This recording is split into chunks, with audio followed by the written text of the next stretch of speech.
By the way, this interview also contains strong language that may be offensive to some listeners and or inappropriate for children if they happen to be in the car, because let's be honest, you can't edit James Caan. Morning, Jimmy. Are we doing this whole thing like this vocally? Yeah. Yeah. No. God damn it, man. I got a Keaton suit on and skating shoes, Pirelli shirt. And you're sitting there with a muumuu from some stripper from Phnom Penh. We like to call this the cutting room floor. It's a collection of interviews that are exclusive for our loyal newsletter subscribers. And just a quick heads up, this was recorded during the pandemic over Zoom, not in our studio. The audio quality is not what you would normally have in a podcast, but today's feature is a special one. I sat down with old-time Hollywood James Caan to talk about his role as Sonny Corleone in The Godfather, and he reminisces about the time on the set, his relationship with Marlon Brando, and what it was like to have 147 gunpowder and blood squibs attached to his body. Buckle your seatbelt. Here's James Caan. All right, take me back to 1972. I can't take me back to yesterday. What are you talking about? Do your best to take me back. You first get the script to The Godfather, and what'd you think? Now, as you might know, or might not know, more likely not know, I did a couple of things with Francis in 1969, believe it or not. I did a picture called The Rain People. That was Francis' second picture. And it was pretty successful review-wise. And I played a football player with who had a damaged brain and get picked up by a woman who's pregnant. And I become basically the embryo that she's carrying, and she's running away from home. And it's a really nice little picture called The Rain People. And I wasn't far from a football player with the brain damage, so that wasn't much work. And so Francis and I had a relationship. There was another one. He stayed with me. He went to Hofstra for that 1 year when I transferred, and I didn't get him to know him there because he was one of his arts majors, and I was a rough guy from Sunnyside. That's what I was studying. And when he did get The Godfather, he came to me pretty soon. I mean, we got along really well on The Rain People, and it won some critical awards and this and that. So we did have a relationship. It wasn't that he dug for me too deeply. Now, Does that make any sense? Yeah, but when you repeat it to me, Dad, please. When you first read the script, are you offered the role of Michael? No, that's the story. Probably Francis was young. You know, he was brilliant, you know, as he is and was always. And when he got the script, they were still looking for Francis. The script is basically Francis and Mario's. They rewrote it again, you know, rewrote the script, the movie script.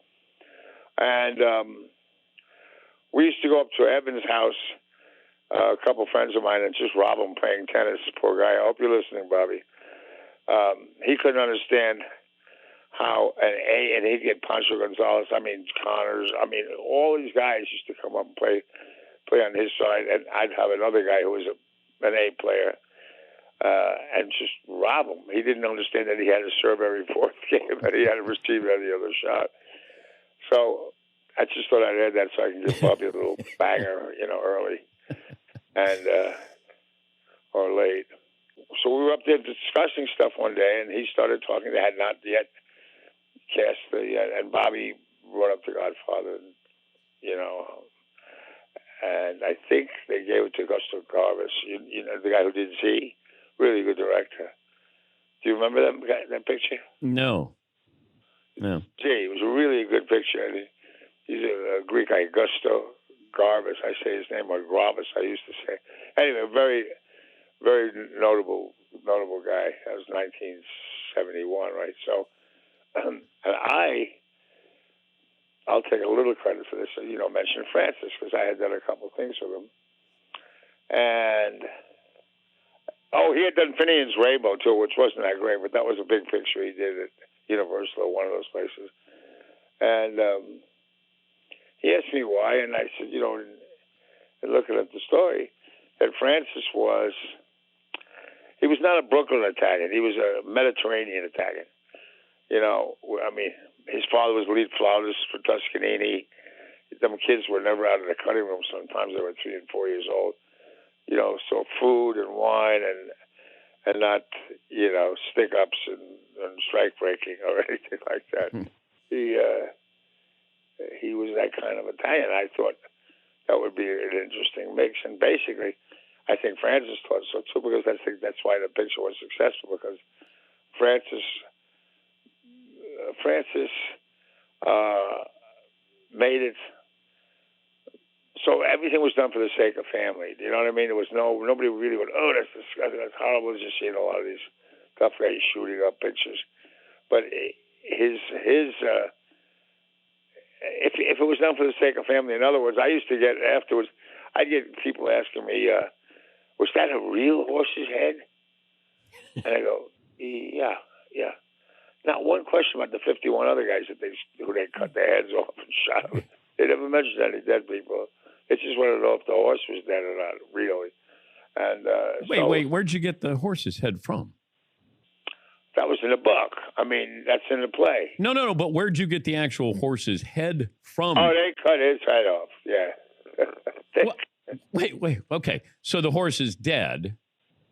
I'm talking about that one scene. Yeah. Comparing the fact that nobody ever asked for all what happened with all these people that died, but they wanted to know if that was a real horse, just like you. I mean, right now, it was a horse that was out here that was ready to go to the. I mean, it wasn't that they took some young. They took. Okay, all right. I just wanted to make sure. Butchers, wherever they do with those poor horses.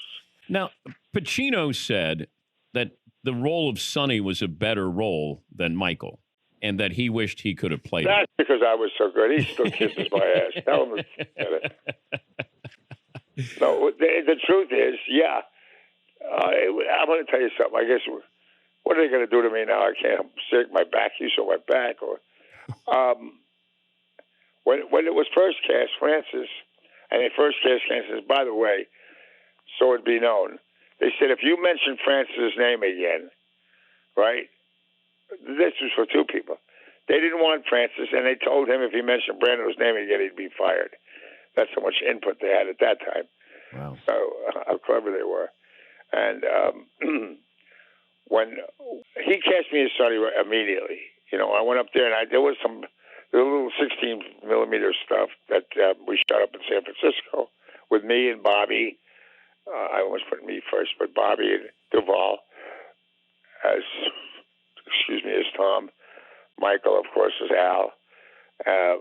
Fredo, Johnny, and myself.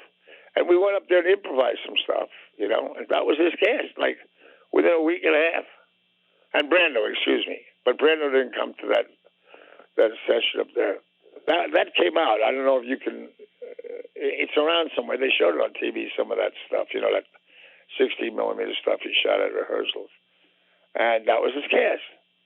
And I saw Francis. He stayed at my house. Time went on. We're waiting for the call. I get a call one night, and it's Francis. And he's in New York. They're looking at the location. He says, "Hey, Jimmy," he says, they want you to come in next Monday or something, next Sunday or Monday, to test. I said, what? What do they want me to do? He says, they want you to test. No, I said, I need you to test. I said, what, do you got a Porsche? You want me to drive around the block? Well, I'm testing for what? So he says, no. They want you to play Michael, they being the studio guys. I said, Francis, I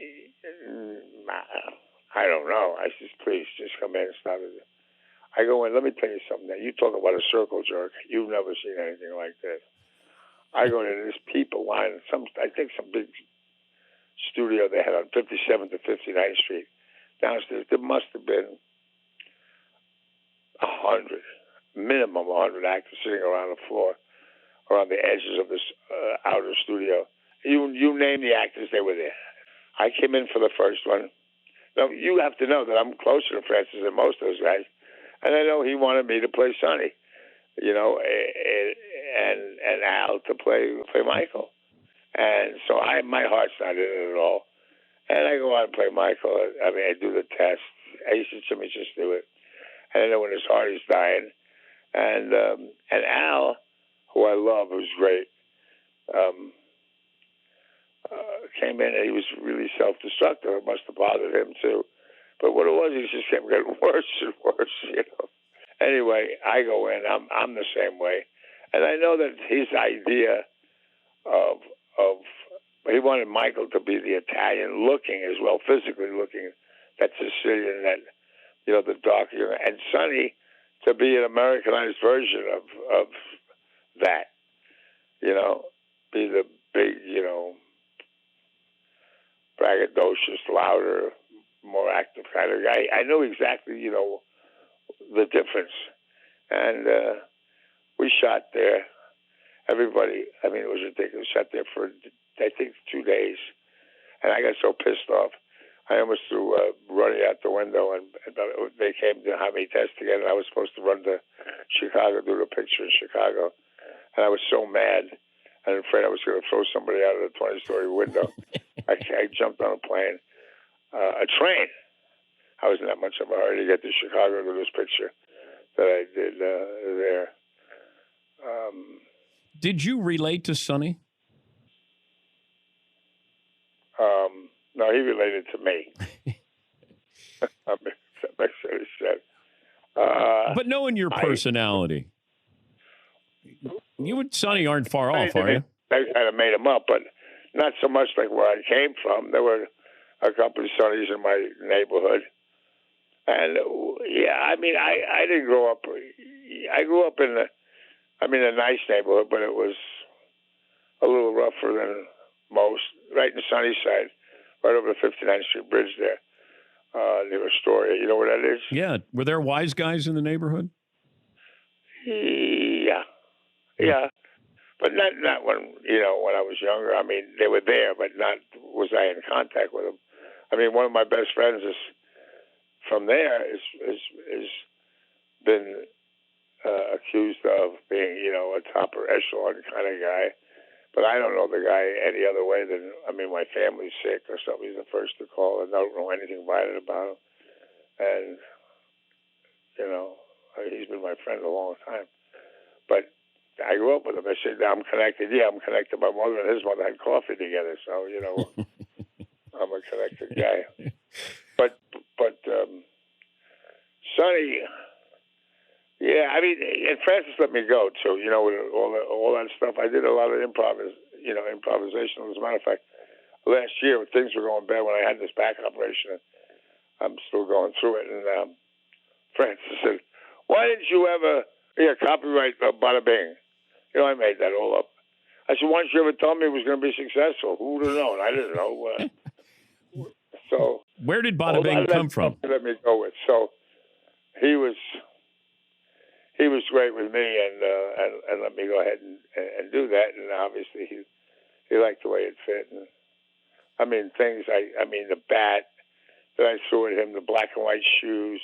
I remember all kinds of little things in my neighborhood. All the Italians, they may have 2 suits, but they had 40 pair of shoes. If you knew there was going to be a second, would you have said to Francis, "Hey, can you not kill me in the first Godfather"? Oh, for sure. I wouldn't have done it. He said, "How to beat me up," for sure. No way. I wouldn't have done it. Listen, I have no beef against cash. I like cash, you know what I mean? How long did it take to shoot the toll booth scene? 2 days. One day on the overall, the big shooting, and then the next day we did when I'm laying on the ground and the guy just rattles me on the ground. That was another half a day, I had 147 squibs on me. And the squibs are that'll be the blood capsules that comes out? Right, yeah. They just, the sound takes care of the rest of them. But then the older ones were made out of these, like, sort of copper. They look like mini caskets. There was if you took a 1 inch or 3/4 of an inch block of what appears to be like copper or brass, and you put a V on one end of it, and you fill that V with gunpowder, and on top of the gunpowder, you put a thin sack of blood, screw it to that on the top of that V, and it's wired, right? They're all electronically wired. And then these wires, they're taped into your jackets or anything, into your face if they had to make them fit up. And they would stretch out, these wires would run out your leg to a board, and the board had nails. So they would have a nail that would make contact. The minute the contact was made, the shell would, electronic contact, the squib would go off. So I remember this guy, I think it was a guy named Bennett, a special effects guy, who put, as I'm going in. Now, let me tell you something. There's no way on God's earth that I would have done that if there weren't girls around. I was scared. There were girls around, so I couldn't say no. I didn't want to act like a coward. I was looking to go out that night. So, I don't know. Was it painful? Shit, man. It'd blow a hole in you if you put your hand in front of it. But, I got little scrapes, nothing. But when he was tying me off, right before the shot, I hear him say, I've never put this many scripts on it. I swear to God, dude. That's really comforting to know. You want to repeat that for me so I feel good about this? 147 of them in my clothes, all in my clothes. And you got to make sure that they're pointing out, because they'll blow the fabric out of your jackets. Those same squibs were in my car behind the Bondo. They blew the Bondo out of the car. You understand? Those are the same type squibs that they put in the car. And so it's I got to rehearse this dance where I come out of the car, my hands go this way and go that way because they could hurt. But how many takes? One, Dan. It's a trick. We got how much money you got? That was like, Jesus Christ, you got to get out some more. Well, I didn't know. Some directors make you do it a few times. Okay, how about how many cameras were involved in that? That's different. Okay. Probably 4 or 5. Okay. But you've got to nail this. You're talking about getting. Look how many departments the clothing. They got to rip the clothes apart. They got to sew them into your pants, into your jackets, into your shirt, into your face. That was great. We had a guy named Smith. Guy was dropped on his head when he was a kid. I mean, it's genius stuff. I never saw anything like it. Like there was a shot where he wanted to see the skin separate on your cheek, let's say under your cheekbone. So a bullet takes it in the cheek. I hope everybody's eating. And he wanted to literally see the skin part. What are you, crazy? And this guy, he was unbelievable, the makeup guy, the special effects guy as well. He take a disc, like I say, size of a quarter, very, very thin, like very soft material, metal. And from the center of it, he put this monofilament. Then on top of that, he put a sack of blood on this round disc, right? Pull everything through that, and a very small disc on the top end of it, the end that's facing outward. So it was wired to this was glued to your face, this was glued to your face, the little disc was wired with monofilament onto that bigger disc.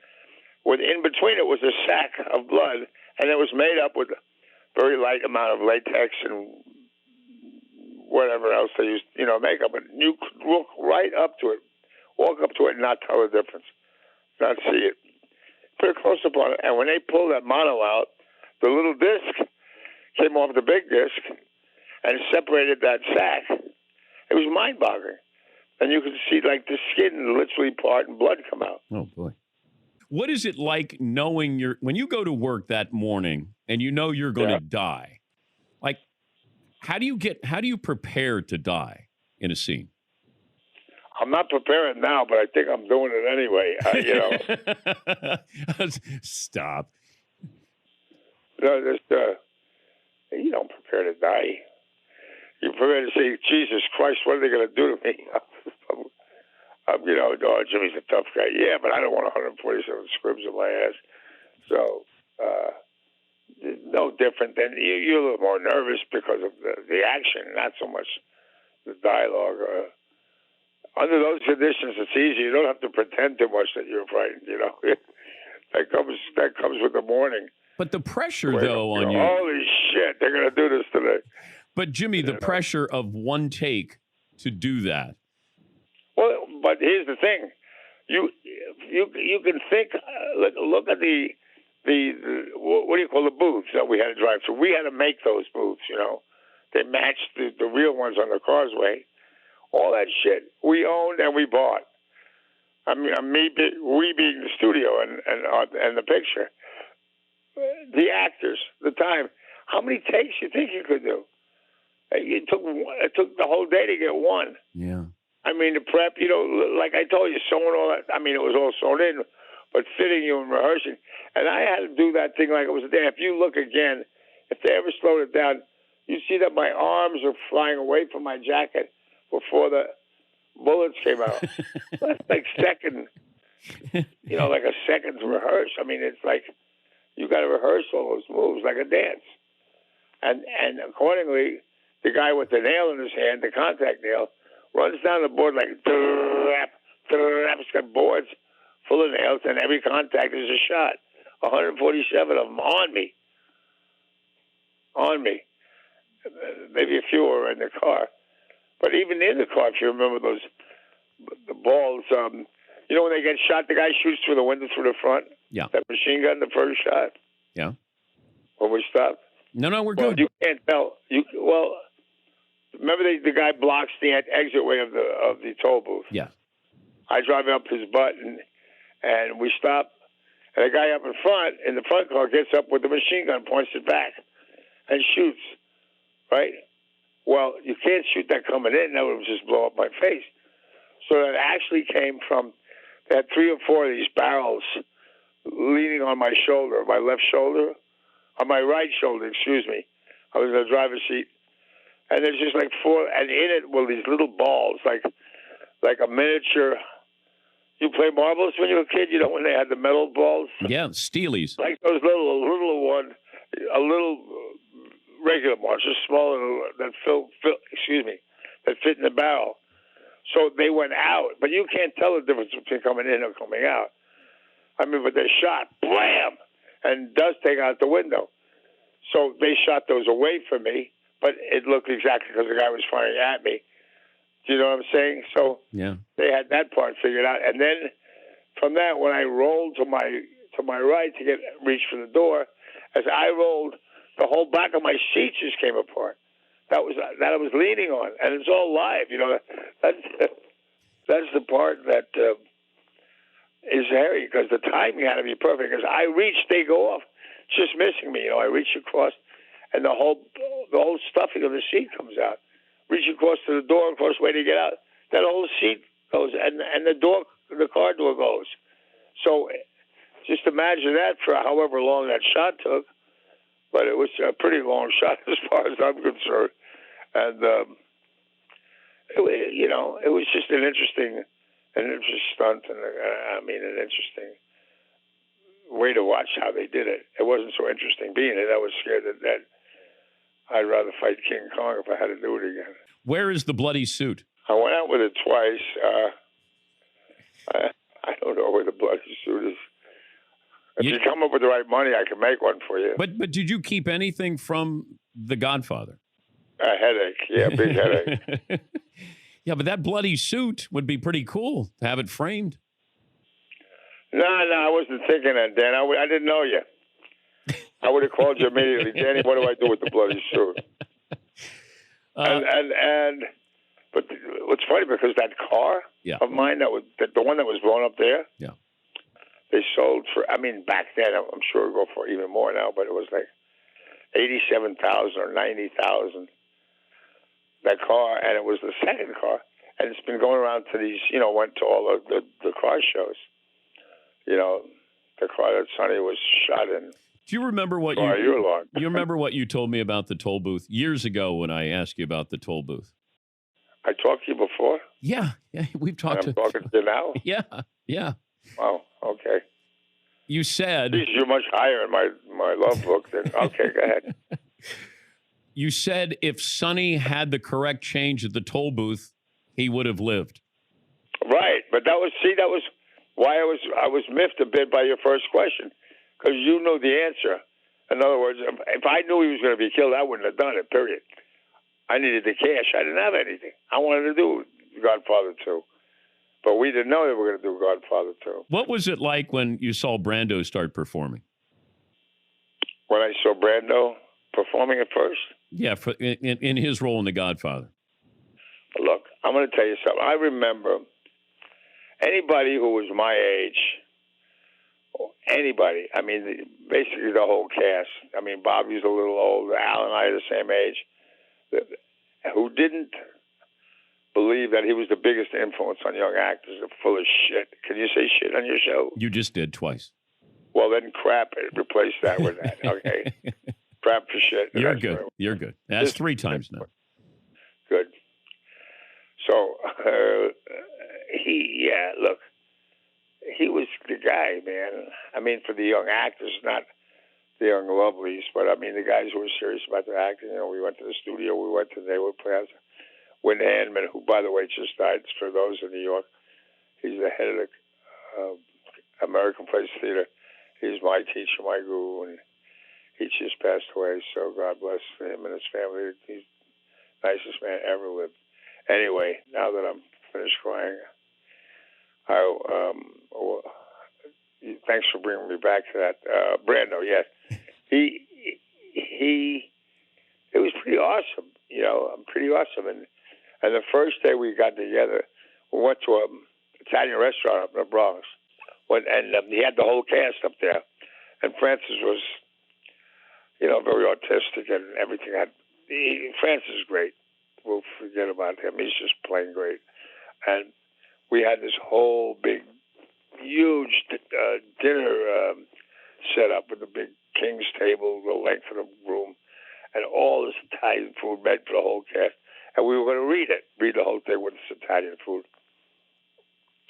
And it was great. So Francis sat down on one end, all the way down to one end, facing the length of the table.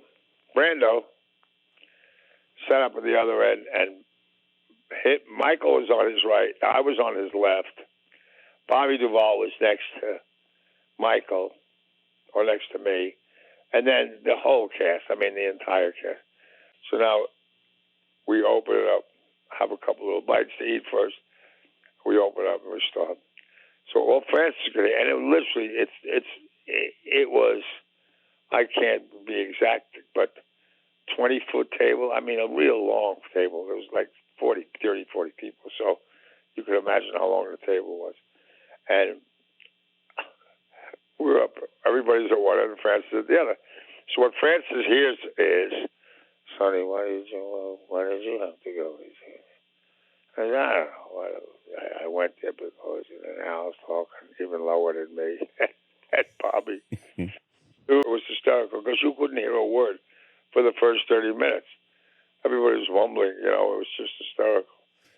So watching him and becoming his friend was one of the great rewards, I think. I don't want to get maudlin or something, but the guy is unbelievable. But Brando he's in his voice, he's in character during this script read?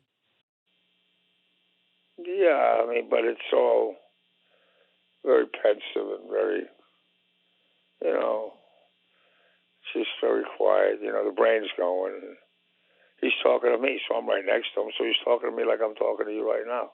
But the table's 90 feet long. I mean, nobody could hear him.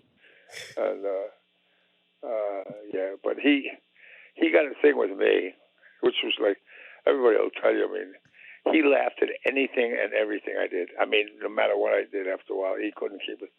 And then he'd look at Francis like it wasn't my fault. It was Jimmy. What are you talking about? What did I do, you moron? And, you know, we got like that. And what is it that he liked about you? I just loved the guy. Oh, yeah, but he was one of those guys. You remember the old Polish jokes that were going around? Yeah. You know, yeah. What's written on the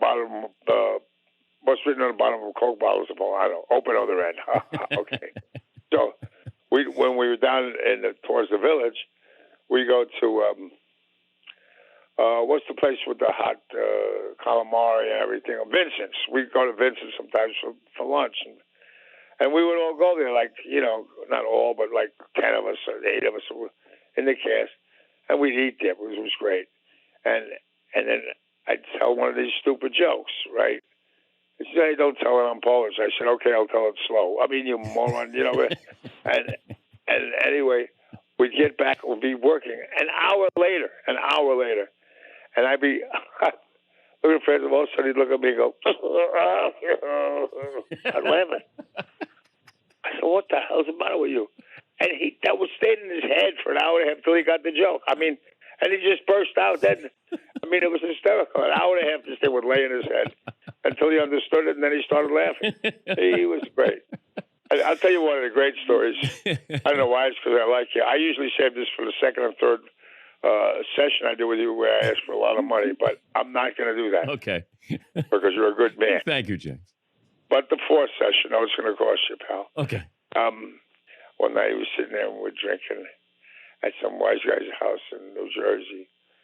And Brandon's off in a corner drinking some wine. And I go over there with my wine glass. We had a couple glasses, kind of like a little intimate.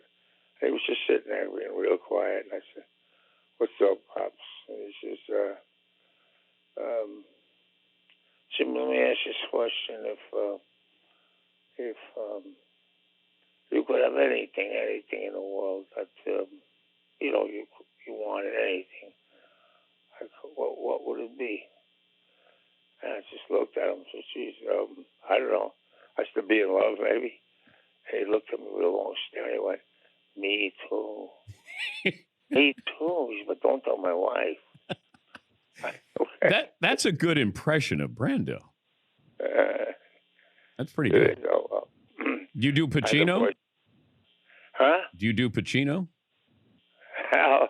Al's a good guy. You know, I was in a hospital with this bad back operation, and Al came all the way back from Rome and visited me in the hospital for an hour and a half. He's a good boy. Good guy. Well, sometimes, you know, when you get your voice a little raspy.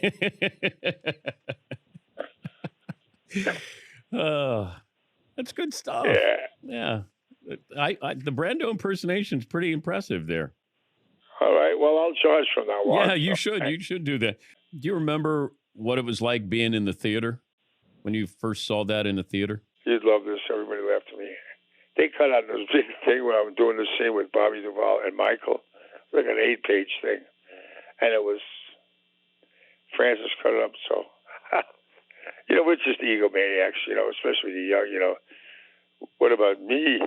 And when I saw the picture before that night, you know, they showed it the first night. Is that the night you're talking about? Yeah. Yeah, well, because, of course, we had seen it by ourselves once. I mean, the cast and the crew and everything. And then the night we were upstairs, I think, at the Plaza or the Sherry. I can't remember. They had the big ballroom, and it was opening night. And I refused to go.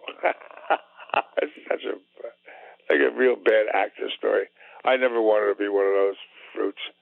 Anyway. Wait, because they cut the scene, you didn't want to go to the movie? Oh, they cut it. Yeah, he cut it. Now, what was the scene? It was this long scene right before when I'm telling him he wants to go to college, and I got him, you know, and he wants to shoot a lot. So it was in that area right there. Wait, college boy, you want to go? You know, so you'll have your brains all over your Ivy League suit or whatever that thing is. That whole scene was the three of us, me, Bobby, and Al. And there was this whole big speech, and not a speech, but it was like a really solid piece of it, and it was cut out. So you know, we're all selfish for the wrong reasons, but I'll confess I was. They said, "Gee whiz, I worked on that so long, and you put it on." And the truth is, I didn't work on it long. I just never do. I'll tell you something interesting on the next call. How many of these do we have scheduled? I'll call you tomorrow. I call me tomorrow. He's fucking down Mike Corleone. He's calling us tomorrow. So I didn't want to go. I mean, that's what an ass I was. And they sent Ruddy down, and I said, "Get out of here. I'll throw you out the window. You know, get out of here." I think I became Sonny at that moment. Whoa. And I was going to throw the producer out the window. I said, "Get out of here." And anyway, they came down and said, "Are you kidding? You great." And I finally went up, and you know, but that's how selfish an actor can be. You know, like we're didn't look at the whole thing. I just, what about me? What about me? What is your favorite memory from that movie set? Pretty much, look, let me give you an overall view of what my favorite memories come from and where my doing good movies come from. It all comes from getting along with the people you work with. I mean, if you like the people and the people in the workshop or the workplace are all happy with one another, having a good time, invariably, it's a much better picture. You can tell when people are having a good time. And we had a good time, the core of us. There was, like I said, I've had Brando laughing all the time, which doesn't seem like he's not a guy. And we just have a great time. And so it had a lot to do with Francis and a lot to do with the great cast that we had. I mean, it was just really a great cast. I've taken up too much of your time. I'm a big fan of yours. Well, thanks. Always have been. You're a bright and funny guy, and fun is what we need. So keep being fun and interesting, and that's what I like about you most. I enjoy listening to you a lot. All right. So if you want to call me, I hope I've embarrassed you now sufficiently. No. I thought you'd say a few more nice things about me. I thought I didn't want to cut you off there. It's kind of pointless. I'd tell Hey, Jimmy, thank you very much, and thanks, buddy. I hope you're feeling better. And tell Mike thank you. All right, Mike. Daddy says thank you. Go Flyers. What? Go Flyers. Go Flyers? Yeah, okay. Dayton Flyers, where we went to school. All right, buddy. Thank you, Jimmy.